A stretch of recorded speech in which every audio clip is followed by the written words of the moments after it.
Hello, everyone, and welcome to Slash Film Daily for Monday, April 29th, 2019. On today's episode, we're going to talk about last night's episode of Game of Thrones, The Long Night, and the controversy that surrounded it, over how it was presented. This is Slash Film Editor-in-Chief, Peter Sciretta, and joining me on today's podcast, Slash Film Managing Editor, Jacob Hall.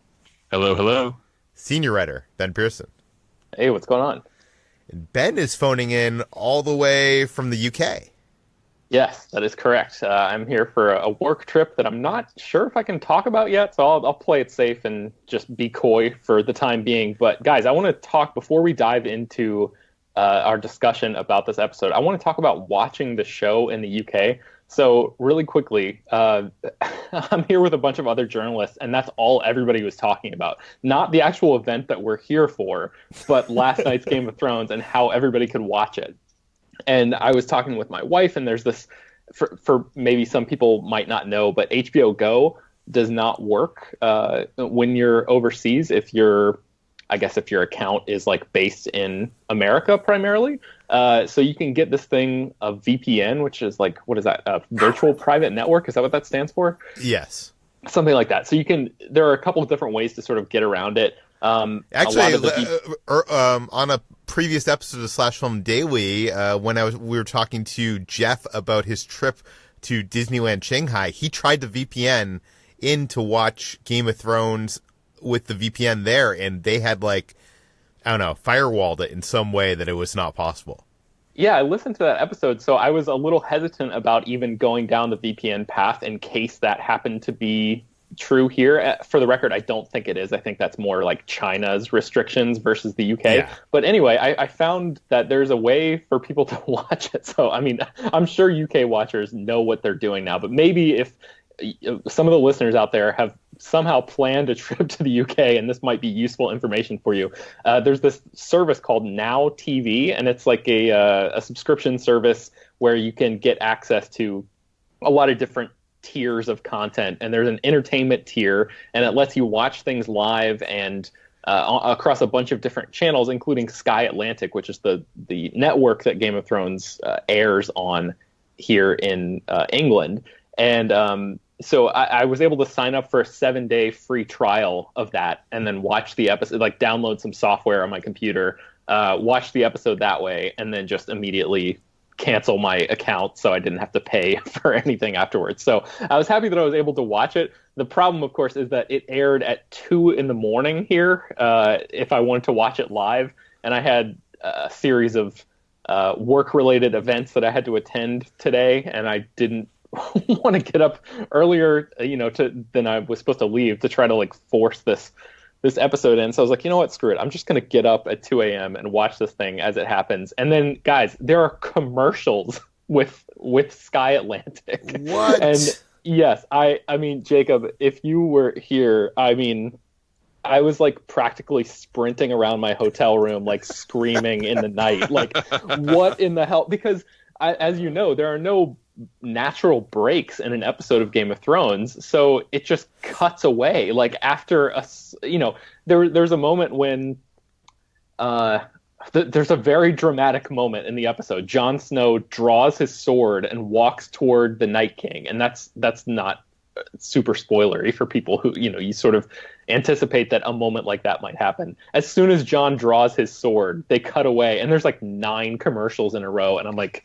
screaming in my room. I mean, not really, because I'm trying to stay quiet because I'm probably the only person awake in this entire hotel. But anyway, I just wanted to give you guys a little bit of context for what that experience is like, and maybe apologize in advance for any incoherent rambling that might happen. I'm very tired, guys. Yeah. It's always funny when you're watching like a Netflix original series and you can see like in the episodes those like cut to commercial, like teasery, like, we're leaving you on some kind of cliffhanger, don't leave your TV. And it's because, those shows were not either originally shot for a Netflix original, or Netflix is, having those shows air on TV up in other territories. So like sometimes they're still built in, and then other times like the OA doesn't have any breaks. And I'm sure like all the HBO stuff doesn't have like any of that. Like that's not built into how they script it and produce it. While we're sharing stories about watching Game of Thrones overseas, I was not as fortunate as Ben to have discovered a service when I was in Sydney, Australia during the season 6 finale, when I was reviewing Game of Thrones episode solo, unlike when I'm doing the season, when I'm doing them with Ben. And I tried doing every possible workaround to try to watch the season finale to make sure I could still write my review, and I was screaming. And my good friend, who I've watched every episode of Game of Thrones with since episode 1, had it on his DVR, ripped it from his DVR, and emailed me as a file. And that's how I watched the season 6 finale and emailed it and reviewed it for Slash Film. Oh, wow. Well, you had to do it for work. So, okay. Yeah. Let's talk about last night's episode. And by the way, I'm moderating this, but I do not really watch Game of Thrones. Don't throw, knives or swords or whatever Game of Thrones joke you want to make here, dragons, at me. But I'm gonna, I'm going to move this along for us. So let's start out with, I think, what everybody is talking about. I saw 30 minutes of this episode last night. And by saw, I mean, I looked at 30 minutes, but I'm not sure I saw what was going on. It was too damn dark. A lot of people are complaining about this online. Jacob, is this intentional? Like, did they want people to, feel like when they're in this battle, are they supposed to feel disoriented and not knowing who's who, or is this a flaw? This was the big discussion online last night, because if you were on Twitter in the minutes after the episode was over, there were so many instant jokes and memes and people who were angry about this because the episode is incredibly dark. It's incredibly cloaked in shadow, and on top of the shadow, there is a blizzard and there's a bunch of ash swirling around at all times. So the episode is incredibly murky and very, very hard to see, and people were instantly going crazy about this. And to put this in perspective, I've been watching Game of Thrones with the same group for a decade. And a few years ago, my group got a new TV, a really nice one, and the guy whose TV it was always very carefully calibrates it. He takes it very seriously. If people mess with the settings, he gets genuinely angry.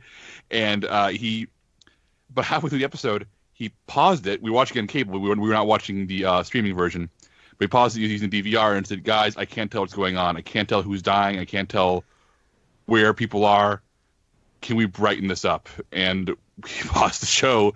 It went to brightness. And we watched it back half the episode with the brightness knocked up so we can actually follow the action. And that meant the image was washed out. It didn't look as good. But we sacrificed a good-looking image so we can actually follow the damn thing.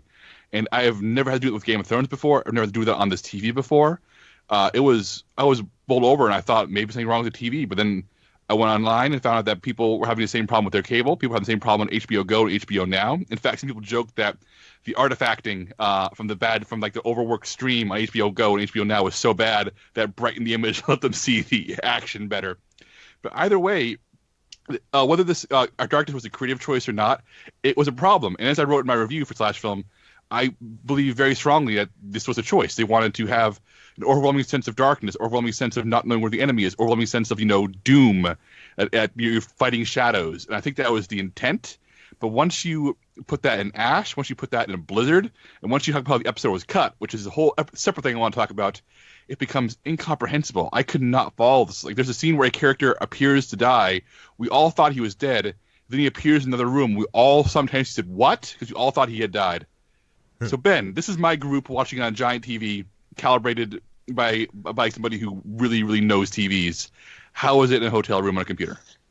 It was very weird. I had to crank my brightness all the way up as well. So I could, and the computer was, I was laying in a bed and it was on my chest. So I'm talking inches away from my face. So I think I was able to see a little bit better than you were, weirdly, even though I have a much worse setup overall. But I think that distance was crucial, or lack of distance from my eyes to the screen was crucial for an episode like this, it sounds like. And I'm really looking forward to getting back to the States and watching this on my huge 4K TV now, and sort of tracking the differences, because, yeah, I'm seeing a lot of that same reaction. And I mean, it's really tough. It's a tough thing because this has been the episode that they've been hyping for, however long the show has been in production, or this final season has been in production. That's been the big marketing hook for the season, is the Great War is here.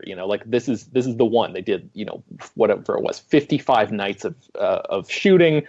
they've trotted out the stats over and over again. Everybody knows how difficult it was to produce this episode, and then for it to land this way, where people can't see all of the of the results of that hard work, is sort of a mind blowing thing to happen. Like, you would think that HBO would, with all of that hype, would go out of their way to make sure that people could actually enjoy the product that they're producing.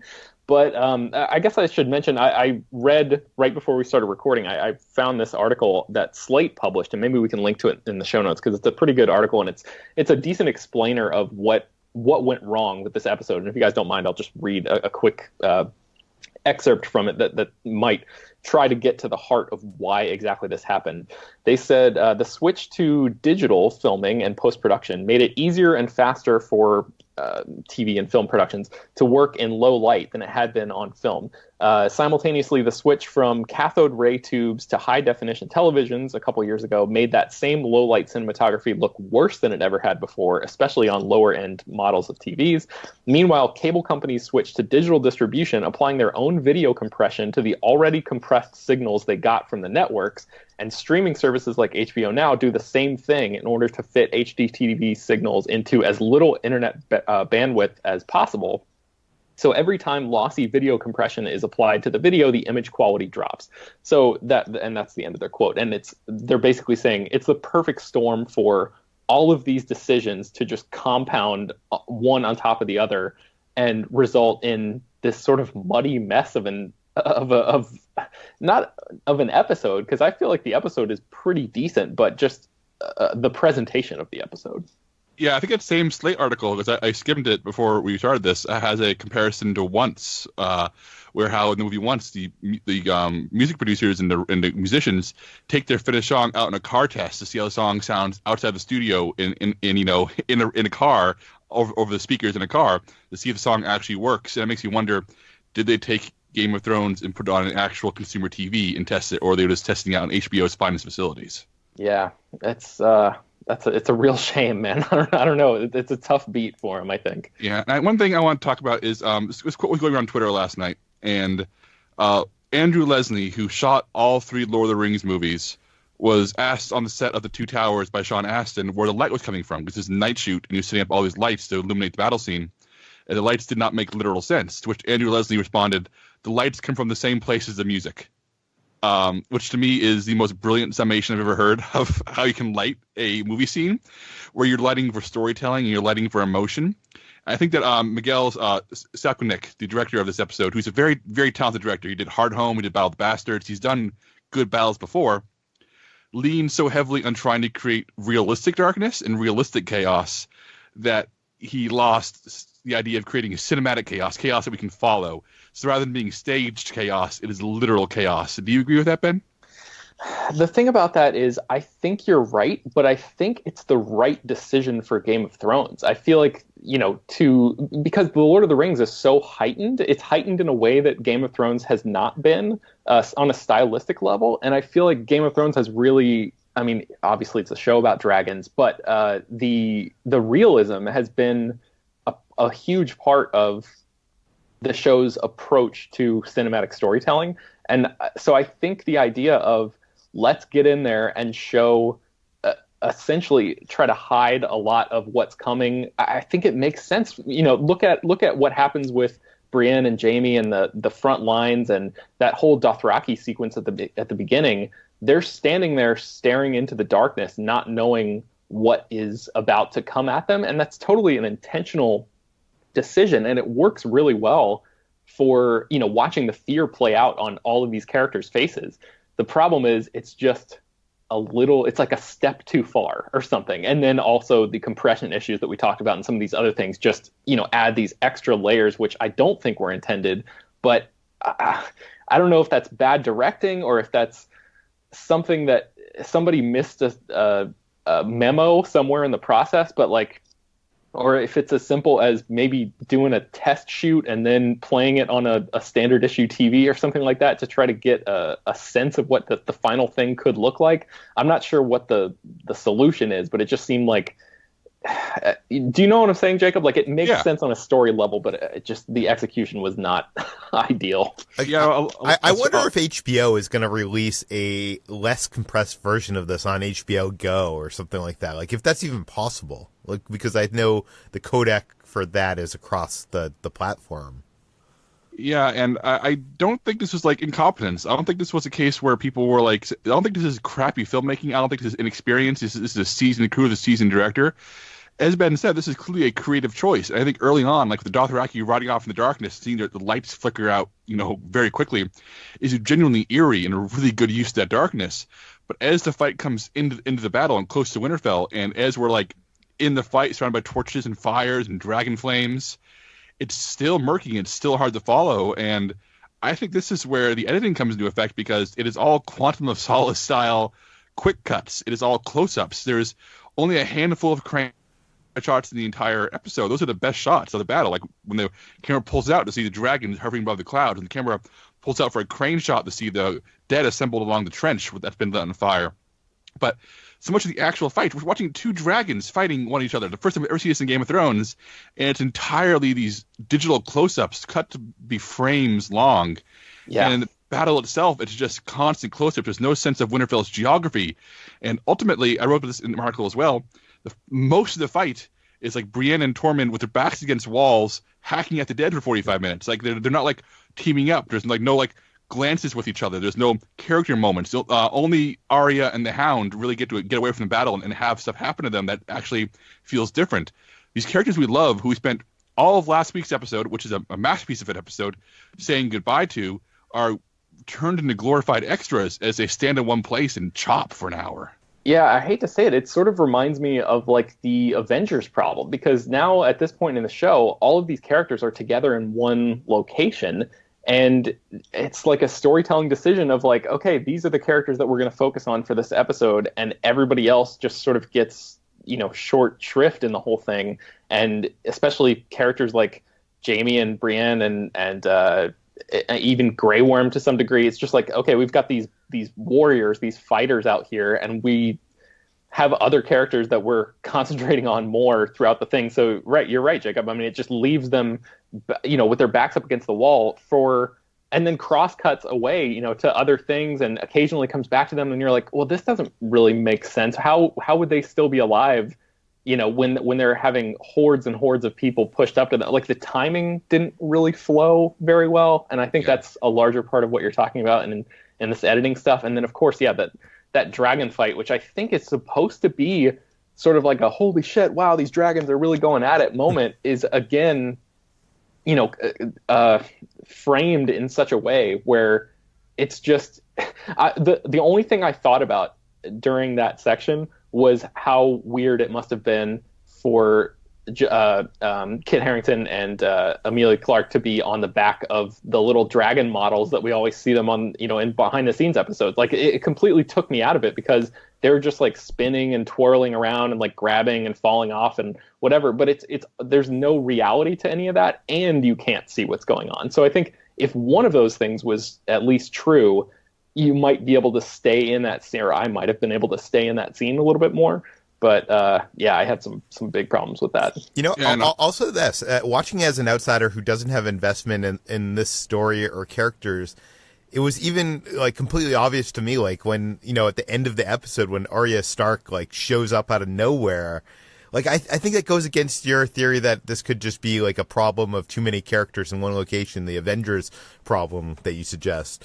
Because like who was it? The showrunner who can't look at the camera while he's like explaining the episode in the making of, I don't know who that was, but he explains that was intentional. That like they wanted you to forget that where she was, and they wanted that's interesting, because the Arya thing totally worked for me, because they took a minute to set that up with Melisandre, and they had her, deliver that line of dialogue, and then she runs away, and in the back of your mind, okay, Arya has a plan, she's going to do something, and then I'm okay with them cutting away and showing some other stuff and having her pop in as like a surprise thing, because in the back of my mind, it was opening up a checkbox and waiting for the box to be ticked. And so I thought that was like particularly well done. That's like one of my favorite moments in the episode. Jacob, I have to admit, you and I have been double teaming recap review things for Slash Film this season, and I've left you high and dry because I've been gone and I wasn't able to help you. So I haven't read your article yet. What did you make of the Arya moment? What did you think about that? And I spent the first half of my review talking about how this episode was a technical mess, and the back half explaining what I like. Because in the middle of this overlong, messy, badly cut, underlit battle is a lot of really important, good character moments and stuff that's been a long time coming. And the Arya thing, I think, is earned, and it really fulfills everything the character has been doing for the past 8 years. I mean, her line where Melisandre says, "What do we say to the god of death?" and Arya responds, "Not today," is a callback, to, as fans remember, to her very first teacher, Cyril Farrell, who taught her, what do we say to the god of death? Not today, back when she was a little girl first learning how to sword fight. And so that scene ticks 2 boxes for me, which is Melisandre having realized off screen that the hero she's been searching for all these years has not been a king, it's been Arya Stark. And her reason being at Winterfell was to have that exchange, which is an important thing that happened. And 2, it sets up Arya defeating death. I mean, she's been saying "not today" to death for 8 seasons now, and as Samwell said last week in last week's episode, if death is forgetting, and Arya Stark is a girl who refused to forget. She refused to forget the people who hurt her. She refused to forget her family. She refused to forget her own name when she went to assassin school and was told to become no one. The girl whose greatest strength is her ability to remember defeats death, and it is something that's literally been built up since season 1. And it's a perfect, winning moment. And I'm so glad it happened. I just wish that everything leading up to it wasn't such a mess. Yeah. See, I guess for me, like someone who doesn't watch this, it's not that she defeats death that's the problem. It's that it comes out of nowhere. That it's just it feels like a gimmicky twist, and it's not building on the tension of her arriving there. Do you know what I mean? It's not. I mean, it does have that moment of her leaving earlier on. I get that, and if I was probably watching, I don't know, maybe I'm speaking out of turn because I do not watch this show, but it just felt like it was out of nowhere. I get that, Peter, and for me, it's a case where I forgive this one because Arya's had this moment coming for so long. I'm willing to forgive my disbelief here. But the problem is this episode asks us to forgive disbelief early and often. I mean, these are all seasoned battle commanders. I'm thinking back to Blackwater from season 2, which is a much smaller battle. But in that episode, we know what both sides want, we know what their strategies are, and we watch as their tactics evolve as they react to one another. It's always clear where people are, what the stakes are, what they have to lose, and when things evolve, the characters and the staging make it very clear about how armies are reacting to this. And that never happens here. I mean, Jon Snow loses this fight. He loses badly. And this episode never gives us a reason to care because, similarly to how everything is so incomprehensibly cut, there's no plan here. What was their plan, Ben? Did this sit here and hope they won? I mean, every other fight in Game of Thrones has been interested in battlefield tactics except this one. What happened? Yeah, I think you can make that case. I mean, I have to say, the Jon's actions in particular reminded me a little bit of the Battle of the Bastards, where he just sort of goes off and does his own thing. And yeah, you get that great shot from behind with, the army bearing down on him and him drawing his sword. And then it's just sort of immediately undercut by the people coming to save him. This time he's just getting ready to stare a dragon down in the face and scream the word no at it or something. What is he thinking at the end there? And then, yeah, on a strategic level, the whole thing sort of seemed like a mess to me. What I'm unclear as to whether they thought that the Dothraki horde were just such an amazing fighting squad that they could do everything themselves. Why would they send them out without modified weapons?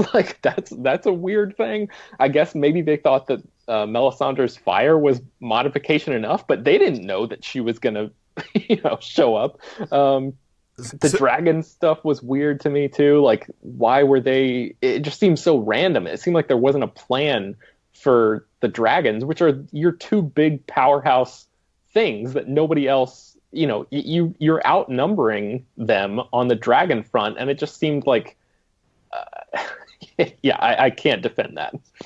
So you're suggesting that there's problems with this episode beyond the darkness, beyond the cinematography, beyond how they chose to present this. 100%. Some story problems, yes. As much as so, the thing is, Jacob, I still kind of like this episode. Like, I feel like I'm coming off more negative than I actually felt watching it. I think it is impressive. You feel all of those hours and all of those night shoots in every frame of this. You feel the work and the choreography and the pain that these actors went through to pull this off, and it's like undoubtedly an impressive feat to accomplish. But at the same time, those story moments just sort of hamstring the larger appreciation of the whole thing. It's like my appreciation can only extend so far. And then you've also got some of those great character moments like you talked about, and there's some moments like Tyrion and Sansa in the crypt that I really enjoyed, and then obviously Arya at the end we talked about, and in Jorah's death, I thought that was really well executed as well. But ultimately, Jacob, I think for me it comes down to, obviously there were some presentation problems here, but then taking a step back from that and looking at the episode with a little bit more of a wider view, I wanted to cry during this episode. I was prepared. I was mentally ready to be like deeply moved and an emotional mess after this episode, and I wasn't, because so many of these characters who we had prepared ourselves to die this episode ended up surviving, and that was like a surprise to me. And I don't know if that's a result of my own expectations not being met in like a weird way, or if that's the show. But I don't think those are unreasonable expectations after the last episode. I feel like they were building it up for there to be some casualties. Yeah, what did you make of the body count, Jacob? I wrote about this in my article, and I'm of two differing minds to the point where they contradict each other. And on one mind, I'm happy, like, oh my god, Brienne and Tormund made it, they're alive. Oh, Gendry gets to live another day, hooray, these characters who I love, who I appreciate, they made it, I get to spend more time with them, that's great. But on the other hand, it's like, are you the same show who cut off Ned Stark's head? Are you the same show that murdered Robb Stark at a wedding? Are you the same show that crushed Oberyn Martell's skull? No. I mean, it's like, where has your nerve gone? Why aren't you killing the people I love? And I feel like this was the episode to give a lot of deaths a lot of meaning. And now we have 3 episodes left, of course, and there's more to happen. But I feel like, what can Podrick do in these last 3 episodes that'd be worth keeping him around when he could have had a meaningful death here? Right, and, or not even a meaningful death, a purposeful lack of a meaningful death. Like the ideal thing for me for what this show could have done in this episode to recapture some of the tone of the earlier seasons was when Brienne, Jaime, and Pod are standing there on the left flank, like staring down this army. Just have the army come out of nowhere and just overrun all 3 of them and immediately kill them in such a way that you, as the audience, understand the fact that they're dead once and for all, but they don't have any power, great moments or whatever. Like, that's the show that Game of Thrones used to be, was like, just because you love this character doesn't mean that they're going to get a noble death or, have any sort of hero moment. Like, they're facing down the army of the dead. This was the show's chance to wipe the floor with these characters in a huge way, and it really didn't do that, which was a surprise to me. Yeah, like I said, I'm not sure it's a good surprise. I mean, if, like, for example, if Brienne does not have a role to play these last 3 episodes, if she spends the next 3 hours or 3 episodes hanging around the background and contributing nothing to the plot, then Brienne survived because the showrunners know we like her. And that is not a good reason to keep someone alive in this show. But, I mean, do we think that... I mean, usually with Game of Thrones, correct me if I'm wrong, it's the penultimate episode of each season that is the one where shit goes down and people die, right? It used to be that way, but ever since they structured the new seasons with 7 and 6 episodes each, they've kind of thrown the structure out the window. So I'm not prepared to really follow that yet. And since this was the big battle episode of the season, I don't think they have anything as big as this planned. I really don't think we're going to get another huge battle. What do you think, Ben? Yeah, and weirdly, Sky Atlantic doesn't air the next time on preview, so I haven't seen that yet. But I talked to my wife after the episode, and she said there was some King's Landing stuff in the next episode. So yeah, I'm ultimately it's it's always a little strange in any ongoing show to assess one episode within the context of a larger season without having seen the entire season, because yes, there are moments here that struck me as odd storytelling choices, but that's because I don't know the arc of the full season. Sure, Brienne may have some significant role yet to play. Things could pan out later on where I'm like, oh, I'm so glad they didn't kill off Pod or Brienne or Jaime or whatever, because all of these resonant moments are lined up just to be, ticked off in the next couple episodes or something. And I hope that's what happens, because right now, looking at it from our limited perspective, not knowing what's coming, it feels like they sort of, they took a huge swing. It feels like they took a huge swing and then, hit like a solid double or something instead of hitting it out of the park. Judging by Jacob's headline for the solo Game of Thrones review, you say it drops the ball with the worst battle in the show's history. That doesn't sound like a solid double to me. That's the thing, is I talked about this in the review, which is the battle itself sucks. I think I've made that pretty clear in this podcast as well, and I'm trying not to be like cruel about it, because I think that people work hard. Clearly was a lot of effort put in this, a lot of time, money, and hours, but the battle as an action scene, as a satisfying action scene, does not work. It's incoherent. But the episode itself, like stuff in the crypts between Sansa and Tyrion, Arya coming full circle, just all those little moments on the edges, stuff with Melisandre, Theon making his final sacrifice in a very, very good death scene. This is all stuff I like. This is all stuff I think was very good. This is all stuff I'm glad I watched. It's stuff that I hope I will remember, and stuff that, like the fact that we're talking about not being able to see the battle instead of Jorah dying in Dany's arms breaks my heart, because Ian Glenn is such an incredible actor, and Emilia Clarke is sharing a genuine moment with him as he lays there dying in her arms. He's, the exiled knight who found something to fight for and dying for that very thing. It's a beautiful moment. It's just, scattered in the middle of this terrible battle that goes on forever and ever and ever. So I will not call this the worst episode of Game of Thrones history, but it is indeed the worst battle. And for me, that's an important distinction. Where do you think we're headed? Well, in the scenes of the next episode, we saw King's Landing, and we saw Cersei mobilizing all of the mercenaries that she's hired from overseas. So since they can't top this, at least they that was early press, they can't top this fight.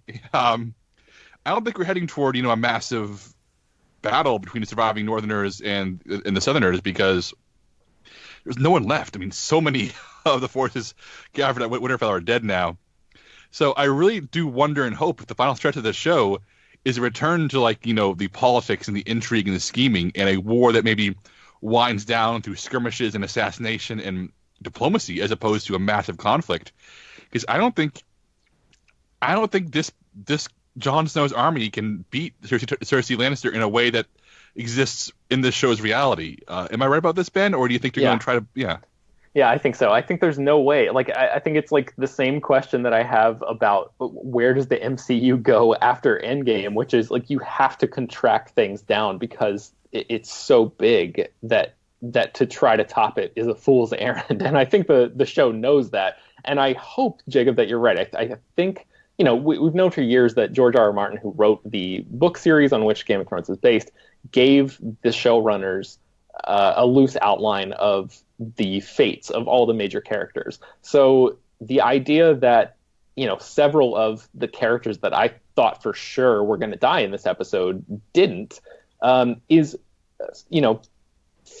within the context of this episode seems to strain credulity a little bit, but it, on the other hand, it gives me a little bit of hope that something satisfying is in store for them, because I have to assume that all of the major characters, their fates have been dictated by Martin. So, and if that's the case, then I have to assume that they're going to be relatively satisfying conclusions to those characters' arcs, or at least leave them in interesting places. Like the Arya moment feels like the Hodor moment from, what was that, season 5, I think, or season 6 maybe, where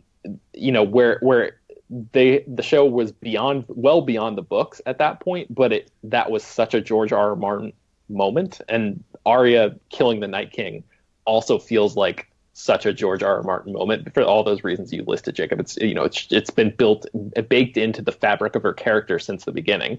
So I'm hoping that we're going to see similar tracks over the next 3 episodes. I just have no idea what's going to happen on a plot level, because this was the one thing that all of the press materials leading up to this season, which is obviously shrouded in extreme secrecy, this was the one thing that the PR team was comfortable talking about in advance. So on a story level, I have no clue what's coming, which is like, I'm excited about it. I'm still intrigued about it. And even after this episode, let's just put it this way. Even with the presentation issues of this episode, I'm not as fraught. I'm not in as fraught a state as I was after the Beyond the Wall episode last season. So I'm not ready to like flip a table because things didn't make sense to such an extreme degree. This, I was more like sort of watched it with a raised eyebrow. Like, wait, you're telling me that a lot of these characters really, they made it through that? That's kind of my attitude about it right now. But I don't know. I'm also very, very tired. So I don't know if that's even going to be my position in 24 hours or something when I finally get on a decent sleep schedule again. I couldn't fit in anywhere else. So I'll take this moment to talk about how you have Arya ninjaing your way through Winterfell, taking off zombie heads. You have Brienne and Tormund smashing zombies in the courtyard, screaming. You have Lyanna Mormont being crushed to death as she kills an undead giant. You have Jon Snow and Daenerys dragon dueling in the sky against an undead dragon. And what does Bran do? Bran goes into some birds. That's all he does. Bran goes into some birds. Yeah. What a useless little boy. What a useless little boy. He can put himself into other animals and creatures. He does not. That drove me crazy, Ben. I was sure that he was going to warg into a dragon at one point. At the very end, when the Night King is staring him down, I was like, is Bran going to warg into the Night King? Because they're just staring at each other for what seems like a minute straight. And then he just doesn't do anything. So, yeah, that's another one of those things where I feel like something has to be coming for Bran. Because you know that Martin didn't envision Bran, his entire arc, to just be bait for the Night King. Like, that doesn't, I can't believe that that's what he has in store for that character. So again, it's weird to sort of try to assess all of this in real time as it's happening without knowing what happens, but that's the best we can do right now. Yeah. And I think you and I we certainly have plenty of issues with this episode, but just I guess to wrap things up, I was still pleased with a lot of it. So I think I'm a little bit higher on the episode overall than you are, Jacob, but it's almost impossible to argue with a lot of the criticism that we've levied against it, I think. Yeah, I'm really, really hoping that they stick the landing. And to be fair, I do think the show has a habit of sticking landings. I think most of the season finales have been strong, and the show's been at its best when it, is forced to clean up a mess as opposed to making a mess. So, fingers crossed. Okay, we have officially hit the wall. This is the end of the episode. You can go read Jacob's full review on the site. I will link that in the show notes. You can find all of our work at slashfilm.com. You can find this podcast, Slashfilm Daily, published every weekday on iTunes, Google, Overcast, Spotify, all your popular podcast apps. Please feel free to send your feedback, questions, comments, concerns to us at peter@slashfilm.com. We will have a water cooler episode later this week. We will dive into some Avengers Endgame spoilers, so look forward to that. Please rate and review this podcast on iTunes. Tell your friends. Spread the word. We'll see you tomorrow.